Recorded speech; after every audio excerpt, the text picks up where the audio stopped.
ეს არის სურათი, სადაც ტრამპი იესო ქრისტეს ფორმაშია გამოხატული, რომელიც საკუთარ სოციალურ ქსელში გამოაქვეყნა, ხოლო ეს მისი პოსტია, სადაც რომის პაპს სუსტს და საშინელს უწოდებს საერთაშორისო ურთიერთობებში. და ამასთან დაუპირისპირდა ისეთ ადამიანებს, რომლებმაც 2024 წლის არჩევნების პერიოდში ძალიან დიდი დახმარება აღმოუჩინეს და გვერდით ედგნენ.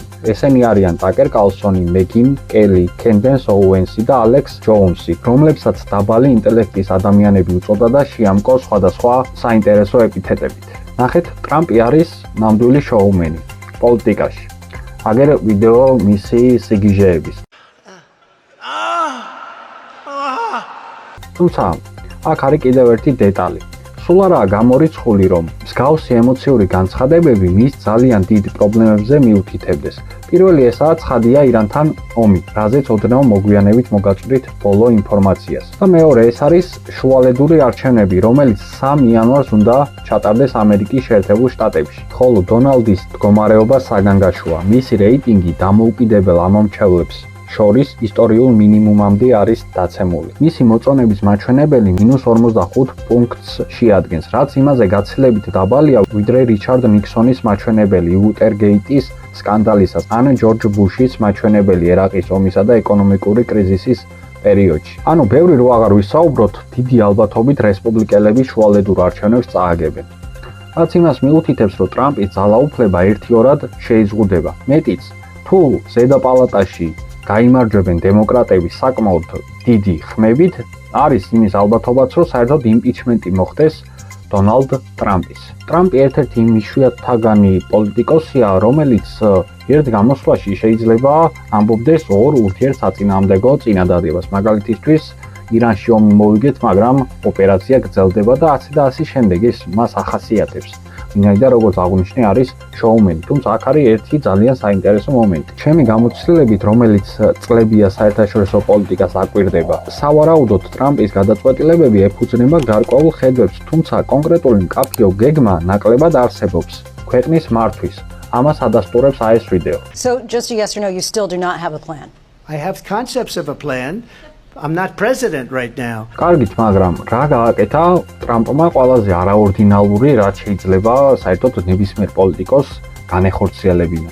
პირველი ეს იყო ვენესუელას პრეზიდენტის და მისი მეუღლის მოტაცება. მეუღლე რაში ჭირდებოდა სრულიად გაუგებარია, ანუ მარტო არ ყოფილიყო თუ არ ვიცი, სრულიად გაუგებარია ცოლის მოტაცება რაღა არის და მეორე ეს იყო ცხადია ირანში ომის დაწყება. რა დროსაც აიათოლა ხამენეი მოკლეს და ირანს უზარმაზარი მორალური, პოლიტიკური თუ ფინანსური ზარალი მიადგა ამ 40-დღიანი კამპანიისას. თუმცა სამართლიანობისთვის ისიც უნდა ვახსენოთ, რომ ირანმა საკმაოდ დიდი ზიანი მიაყენა ამერიკის შეერთებული შტატების ბაზებს და სამხედრო ინფრასტრუქტურას, სადაც გაუნადგურა ძალიან ძვირადღირებული რადარები თუ სხვა დანადგარები. ამასთან ოფიციალური მონაცემებით ამერიკამ 50 მილიარდი აშშ დოლარი დახარჯა ამ კამპანიისას. ამ თემებზე თუ გაინტერესებთ, უნდა ნახოთ ეს ორი ვიდეო, კონკრეტულად ომის საკითხებზე ვსაუბრობ ამ ვიდეოებში. ტრამპის გადაწყვეტილებები როგორც ვენესუელაში, ისე ირანში, ასევე დაპირისპირება მის ყველაზე მხურვალე გულშემატკივრებთან, ასევე რომის პაპთან, მიუთითებს სწორედ იმას, რომ ტრამპს რეპუტაცია ილახება და ნერვებზე იჭრება. ეგ შეგვიძლია ვივარაუდოთ, იმიტომ რომ მაქამდე ეგეთი განცხადებები არასდროს არ გაუკეთებია. რაც ძალიან ნიშალდობრივია. კარგი, რა ხდება ახლა თვითონ კონკრეტულად ირანთან დაკავშირებით და შემდეგ უკვე უფრო ნათლად გამოიკვეთება რეალურად ტრამპის დღევანდელი მდგომარეობა. 8 აპრილს პაკისტანის შუამავლობით აშშ და ირანი ორკვირიან დროებით ზავზე შეთანხმდნენ. 7 აპრილის საღამოს ულტიმატუმის ვადის ამოწურვამდე რამდენიმე საათით ადრე, სადაც დონალდი ცივილიზაციის განადგურებით იმუქრებოდა, ტრამპმა გამოაცხადა, აშშ და ისრაელი შეაჩერებდნენ დარტყმებს ირანზე, რის სანაცვლოდად ირანი ნავთობის ტრანზიტისთვის ჰორმუზის სრუტეს დაუყოვნებლივ და უსაფრთხოდ გახსნიდა. როგორც ჩანს, თავდაპირველად ირანმა წარმოადგინა 10 პუნქტიანი ზავის გეგმა, რომელიც მოიცავდა ურანის გამდიდრების უფლების შენარჩუნებას, ყველა სანქციის მოხსნას, გაყინული აქტივების გამბლოკვას, რეგიონიდან აშშ-ს ჯარების გაყვანას, ომის ზიანის კომპენსაციასა და ცეცხლის შეწყვეტას, მათ შორის ლიბანის ტერიტორიაზეც. რაც ცხადია, ამერიკის შეერთებულმა შტატებმა არ მიიღო. ამიტომ ირანმა საკუთარი მოთხოვნები შეცვალა სავარაუდოდ, მიუხედავად იმისა, რომ ეს მედიაში არ გამოქვეყნებულა თუ რა პუნქტებზე არის, ანუ რა შეცვლილ პუნქტებზე არის საუბარი და ამიტომაც მოლაპარაკებები გაგრძელდა.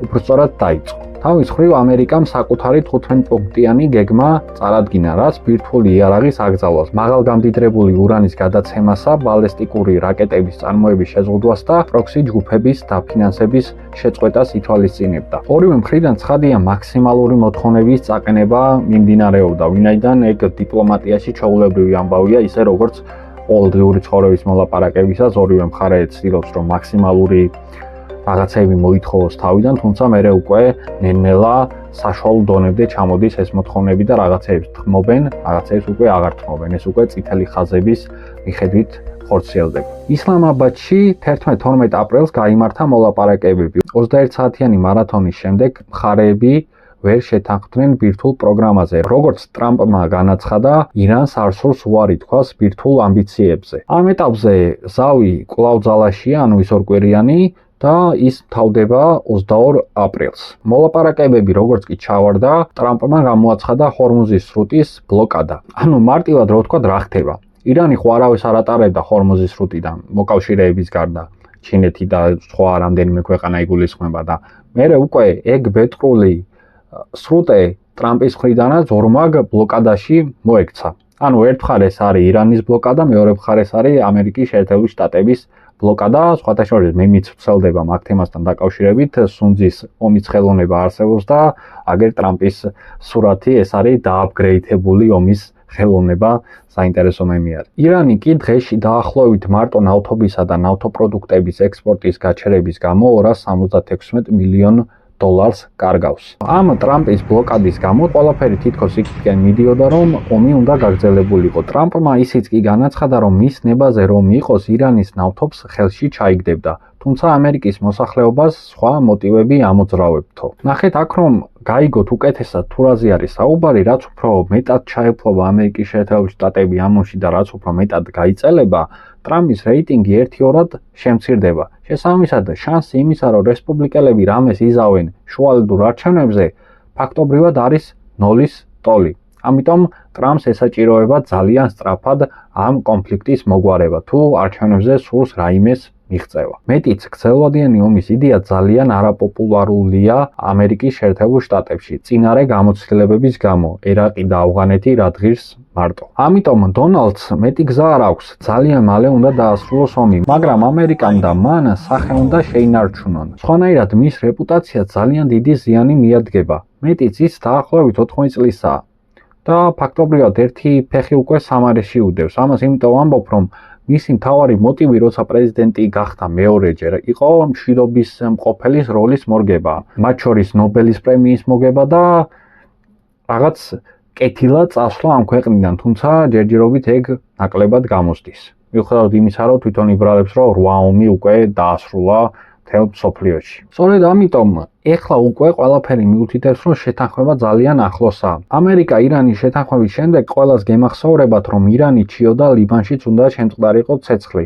რომელსაც ისრაელი აქტიურად ბომბავდა. სწორედ ამაზე 16 აპრილს ტრამპმა გამოაცხადა, რომ ისრაელსა და ლიბანს შორის 10 დღიანი ცეცხლის შეწყვეტის შეთანხმება მიიღწა მისი შუამდგომლობით. იმავე დღეს დონალდი ამცნობს საზოგადოებას, რომ ირანთან მნიშვნელოვან პროგრესს მიაღწია ატომთან დაკავშირებით. მისი თქმით, თეირანი დათანხმდა ბირთვული იარაღის ფლობაზე უარის თქმას და მზად არის დააბრუნოს მიწისქვეშა ობიექტებში არსებული ბირთვული მასალები, ეგრეთ წოდებული ბირთვული მტვერი, როგორც ტრამპი უწოდებს. იმავე განცხადებაში მოემზადეთ ისეთ განცხადებას აკეთებს, რომ მხოლოდ მის პერსონას შეჰფერის. ამაზე რა უნდა ვთქვა, არც ვიცი, იმიტომ რომ ირანს მოუკლა სულიერი ლიდერი. ახალ უზენაეს ლიდერს მოუკლა მთელი ოჯახის წევრები, ამოუწყვიტა და აცხადებს, რომ კარგი ურთიერთობა აქვს. მიუხედავად იმისა, რომ დიპლომატიაში გამორიცხული არაფერია, ეგ ნამდვილად გადამეტებული ნათქვამია. 17 აპრილს კი ირანის საგარეო საქმეთა მინისტრმა განაცხადა, რომ ჰორმუზის სრუტე ირანმა გახსნა, ვინაიდან ისრაელმა შეწყვიტა ლიბანის დაბომბვა. ამიტომ ლოგიკურად ყველაფერი იმას მიუთითებს, რომ შეთანხმება უნდა დაიდოს და უკვე ვარაუდობ, რომ ეგ მოხდება. ამის მთავარი მიზეზი უკვე ახსენი, ეს არის შუალედური არჩევნები და ძალიან არაპოპულარული ძელვადიანი ომის ხედვა ამერიკის მოსახლეობაში. ამას უნდა დავუმატოთ ტრამპის ძალიან უცნაური და კომიკური განცხადებები, რომელიც ერთიორად ულახავს მას რეპუტაციას. და ჯამურად ეს ყველაფერი შეუძლებელს ხდის რეალურად ომის გაგრძელებას. ხოლო ახლა დგება მთავარი კითხვა, ომი სრულდება და ვინ რჩება გამარჯვებული. სანამ ამას მოგახსენებთ, აგერ აღწერაში არის ჩემი Telegram-ის ლინკი, აუცილებლად გაწევრიანდით და ძალიან მალე უკვე დავიწყებ იქ საერთაშორისო პოლიტიკაზე სხვადასხვა ახალი ცნობების მოწოდებას და ამასთან გამოიწერეთ ჩემი არხი, რითაც საკმაოდ დამეხმარებით. დასკვნა არის შემდეგი, მიუხედავად იმისა, რომ შეიძლება ვიღაცებს არ მოეწონოთ. ირანში შენარჩუნდება აიათოლების რეჟიმი, რაც მთავარი სამიზნე იყო ნეთანიაჰუსის, სიონისტებისა და დონალდის, რაც ვერ შესრულდა. თუმცა მიაყენეს უზარმაზარი ზიანი, დაახლოებით 270 მილიარდი დოლარის ოდენობის. ასევე მსოფლიო კრიზისმა მთელი რიგი ქვეყნების და ადამიანების ცხოვრება გააუარესა. უბრალოდ ყველაფერი გაძვირდა ნავთობზე და გაზზე რომ აღარ ვისაუბრო. ამერიკის შეერთებული შტატები დაუპირისპირდა ნატოს და გამოსვლის შესაძლებლობას ტრამპი აქტიურად განიხილავს. ამერიკის რეპუტაციაც აშკარად შეირყა და სადღაც 50 მილიარდი დოლარი დახარჯა ამ ომის მიმდინარეობისას. ამიტომ ცალსახა გამარჯვებულად ვერც ერთი მხარე ვერ ჩაითვლება. ორივეს უწევს გარკვეულ დათმობებზე წასვლა.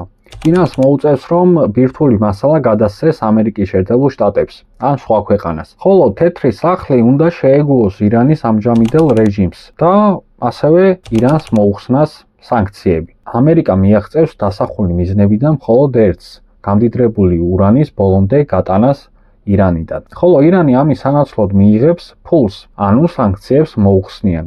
ეს არის და ეს. თუმცა კაცმა არ იცის არაფერი, იმიტომ რომ ტრამპი იმდენად არაორდინალური პიროვნებაა, რომ არაა გამორიცხული ომიც გააგრძელოს, თუმცა ნაკლებად სავარაუდოა იქ ყველაფერი მთელი რიგი მიზეზებიდან, რაც ვახსენი. ამასთან ტრამპის ქმედებები აშკარად დიდ ნერვიულობას მიუთითებს, იმიტომ რომ მისი გამოსვლები რო ნახოთ ყოველდღიური, იმდენად ერთმანეთთან საწინააღმდეგო, ურთიერთსაწინააღმდეგო რაღაცებს ამბობს, რომ მან და კითხვის ნიშნები აუცილებლად იბადება. თან ამას იცით უნდა დავუმატოთ, რომ ახლო აღმოსავლეთში ამერიკის კონტინგენტი არათუ იკლებს იზრდება, ხოლო თუ მან ომი გაგრძელდა, კაცმა არ იცის რა მოხდება. შეიძლება მსოფლიო ეკონომიკური და რეგიონში ჰუმანიტარული კრიზისი წარმოიშვას. მაგაზე კიდევ ერთხელ ვიმეორებ, იმ ორ ვიდეოს უნდა უყუროთ, რომ გაიგოთ რაზე არის საუბარი. მადლობა ყურადღებისთვის, გამოიწერეთ არხი შემდეგ ვიდეომდე.